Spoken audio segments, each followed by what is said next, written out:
క్రీస్తునందున్న ప్రియులకు ప్రేమతో వందనాలు తెలియజేస్తున్నాను. మే నెల 3వ తేదీ 2026. ఈరోజు దేవుడు మనకు చేస్తున్న వాగ్దానం ఏమిటనగా, యెషయా గ్రంథము 44వ అధ్యాయము 24వ వచనం. గర్భము నుండి నిన్ను నిర్మించిన నీ విమోచకుడగు యెహోవా ఇలాగు సెలవిచ్చుచున్నాడు. యెహోవానగు నేనే సమస్తమును జరిగించువాడను, నేనొకడనే ఆకాశమును విశాలపరచిన వాడను, నేనే భూమిని పరచిన వాడను. ఆమేన్. నా ప్రియమైన సహోదరి సహోదరులారా, మనం ఆరాధిస్తున్న దేవుడు సర్వశక్తిమంతుడు, సర్వాధికారి అయిన వాడు.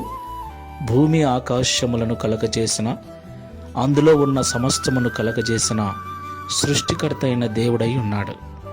దేవునికి మహిమ కలుగును గాక. సృష్టినంతటినీ కలగజేసిన ఆయన మానవులమైన మనలను కలగజేశాడు. మనకు వివాహము ద్వారా, గర్భఫలము ద్వారా కుటుంబాలనిచ్చాడు. వంశాలుగా, వర్గాలుగా మనం జీవిస్తూ ఉన్నాం. ఈ లోకములో జీవిస్తున్న మనకు ఎన్నో అవసరతలు, ఎన్నో అక్కరలు, ఎన్నో కావలసి ఉంది. నా ప్రియులారా, వాటన్నిటినీ మనకు దేవుడు అనుగ్రహించువాడై ఉన్నాడు. ఆయన సమస్తమును కలగజేసినవాడు, ఇక ముందు సమస్తమును జరిగించువాడు కూడా ఆయనే. దేవునికి మహిమ కలుగును గాక. ఎందుకంటే మన తల్లి గర్భములో మనల్ని రూపించినవాడు ఆయనే. మనకు రూపమిచ్చినవాడు, ఊపిరినిచ్చినవాడు, మనల్ని బ్రతికింప చేసి జీవింప చేస్తున్నవాడు ఆయనే.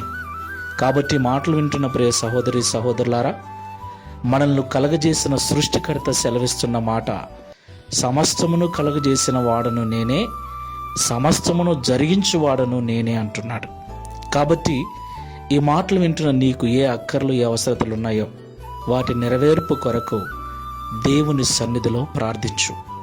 నీ ప్రార్థన యథార్థమైనదైతే, నీ ప్రార్థన పరిశుద్ధమైనదైతే, నీ కోరికను తప్పకుండా తీర్చి నీ ఆశను నెరవేర్చువాడై ఉన్నాడు. ప్రార్థన చేసుకుందాం. ప్రేమ స్వరూపుడమైన తండ్రి, పరిశుద్ధుడైన ప్రభువా, మీకు స్తోత్రములు చెల్లిస్తున్నాం.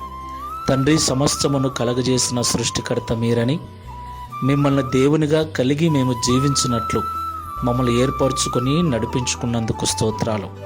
తండ్రి, లోకంలో కుటుంబాలుగా జీవిస్తున్న మాకు ఎన్నో అవసరాలు, ఎన్నో అక్కర్లు ఉన్నాయి. అయితే వాటిని కూడా మీరు జరిగిస్తారని మాతో ఈ ఉదయకాల సమయం మాట్లాడినందుకు స్తోత్రాలు. ఈ ప్రార్థనలో ఏకీభవిస్తున్న నీ బిడ్డలలో ఏ ఏ అక్కర్ల చేత, అవసరతల చేత నీ బిడ్డలు బాధపడుతున్నారో, నీ వైపు చూస్తూ ప్రార్థిస్తూ ఉన్నారో, నిశ్చయముగా వారి ప్రార్థనలు అంగీకరించి వారికి కావలసిన వాటిని అనుగ్రహించి మీ నామమును మహిమపరుచుకొనుమని, ఈ వాగ్దానమును మా అందరి జీవితంలో నెరవేర్చుమని యేసు క్రీస్తు వారి నామములో ప్రార్థించి వేడుకుంటున్నాము తండ్రి. Amen. Praise the Lord. God bless you all.